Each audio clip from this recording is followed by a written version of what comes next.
منصور صاحب، پیشگوئی مسلم موعود کے بارے میں جو میری انڈرسٹینڈنگ ہے وہ میں ایک دفعہ پھر گزارش کرنے کی کوشش کرتا ہوں۔ میں یہ سمجھتا ہوں کہ خدا تعالیٰ نے حضرت مسیح موعود علیہ السلام کو ایک بیٹے کی بشارت دی، اور اس بیٹے کے کچھ اوصاف، کچھ خصوصیات خدا تعالیٰ نے بتائیں۔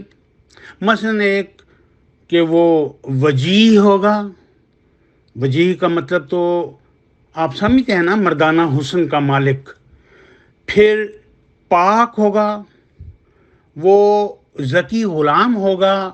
یہ بھی ذکی غلام بھی ایک صفت ہے، ایڈجیکٹو ہے۔ یہ وجیح بھی ایڈجیکٹو ہے، پاک بھی ایڈجیکٹو ہے۔ پھر خوبصورت کہا، پھر کہا کہ اس کی مقدس روح ہوگی، وہ رجس سے پاک ہوگا، نور اللہ ہوگا، صاحب شکو اور عظمت اور دولت ہوگا، سخت ذہین و فہیم ہوگا، وہ حلیم ہوگا، علوم ظاہری و باطنی سے پر ہوگا، وغیرہ وغیرہ وغیرہ۔ ٹھیک ہے، یہ حضرت مسیح موعود علیہ السلام کو ایک بیٹے کی پیدائش کی خبر ملی، اور آپ نے اسے 20 فروری 1886 کے اشتہار میں شائع کر دیا۔ اس کے بعد ایک بیٹا پیدا ہوا۔ لا محالہ انسان کا دھیان اسی طرف جاتا ہے کہ جو بیٹا مجھے خدا تعالیٰ نے دینے کا وعدہ کیا تھا، یہ صفات اسی بیٹے کے اندر ہوں گی۔ چنانچہ حضرت مسیح موعود علیہ السلام کا کسی قدر گمان اس طرف گیا کہ یہ بچہ مسلم موعود ہے۔ وہ بیٹا وفات پا گیا۔ اب جس وقت وہ وفات پا گیا ہے تو اس میں تو کوئی شک و شبہ کی گنجائش ہی نہ رہی کہ یہ بیٹا مسلم موعود نہیں تھا، کیونکہ مسلم موعود نے لمبی عمر پانے والا ہونا تھا، اور اس کے اندر وہ ساری خصوصیات کا اظہار ہونا تھا۔ یہ جب مرحلہ آیا تو حضرت مسیح موعود علیہ السلام نے پیشگوئی پر غور کیا اور رجوع اللہ کیا، تو خدا تعالیٰ نے مسیح موعود علیہ السلام پر یہ واضح کیا کہ یہ پیشگوئی جسے تم ایک لڑکے کی پیدائش پر مشتمل سمجھے تھے، یہ پیشگوئی دراصل 2 سعید لڑکوں کی پیدائش پر مشتمل ہے۔ اب ایک بیٹا تو پیدا ہوا جس کا نام تم نے بشیر رکھا، وہ فوت ہو گیا، تو اب جو دوسرا بیٹا تمہیں دیا جائے گا وہ اسی بشیر کا مثیل ہوگا۔ تو مثیل کا مطلب یہ ہے، بلکہ اسے بشیر ثانی کہا ہم مسیح موعود علیہ السلام نے۔ تو جو خدا تعالیٰ نے مسیح موعود علیہ السلام کو ریپلیسمنٹ دینی تھی، اس میں کو خدا تعالیٰ نے خدا نخواستہ کھوٹ نہیں ملا دینا تھا۔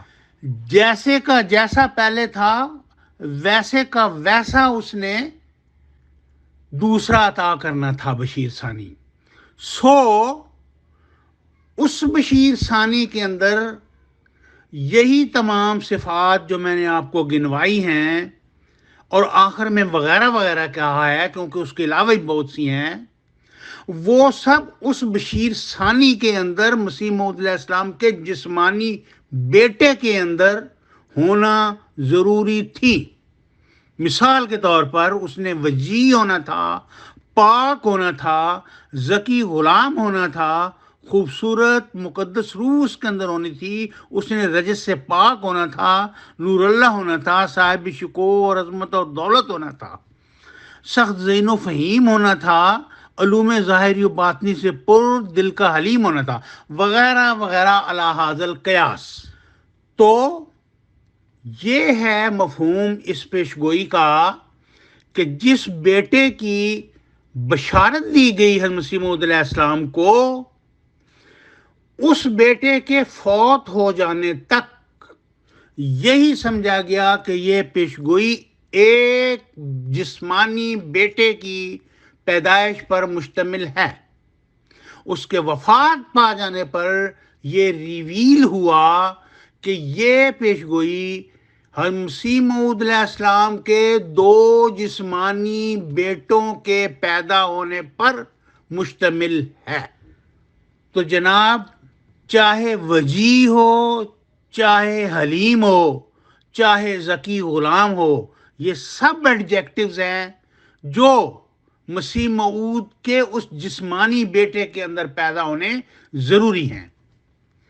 قرآن کریم نے اور خدا تعالیٰ نے جو تعلیم دی ہے وہ یہی ہے کہ جب تم نے کوئی بات سمجھنی ہو تو جس علم سے متعلق وہ بات ہو اس علم کے ماہر کے پاس جا کر اپنا عقدہ حل کرواؤ۔ آپ ایسے کریں کہ یہ مجموعہ اشتہارات جلد اول کے صفحہ 124 پر جہاں سے یہ پیشگوئی شروع ہوتی ہے کہ با الہام اللہ تعالی و اعلام ہی عز و جل سے شروع کر کے وکانا امرم مقضیہ تک اپنے ہاتھ سے ایک کاغذ پر لکھیں اور اسے 3 نامور لنگوسٹک جو ہوں اردو کے انہیں بھجوائیں اور ان کی رائے پوچھیں کہ اس پیشگوئی میں یا اس عبارت میں ایک لڑکے کی بات ہو رہی ہے یا 2 لڑکوں کی بات ہو رہی ہے۔ اس میں آپ کا کچھ خرچ نہیں ہوگا۔ آپ کو تو چاہیے 5 یونیورسٹیوں کو لکھ دیں جو ان کے شعبہ اردو کے جو صدر ہوں کہ جناب یہ پڑھ کے بتائیں، ہماری رہنمائی کریں کہ اس میں ایک بندہ ہے یا 2 ہیں۔ پھر اگر آپ گستاخی نہ سمجھیں تو میں یہ عرض کروں گا کہ جمبا صاحب کا یہ مائنڈ سٹرکچر ہی نہیں ہے، ان کی ذہنی ساخت ہی نہیں ہے کہ انہیں وہ کریٹیکلی کسی پیس آف لٹریچر کا انالیسس کر سکیں اور کسی نتیجے پر پہنچ سکیں۔ جزاک اللہ۔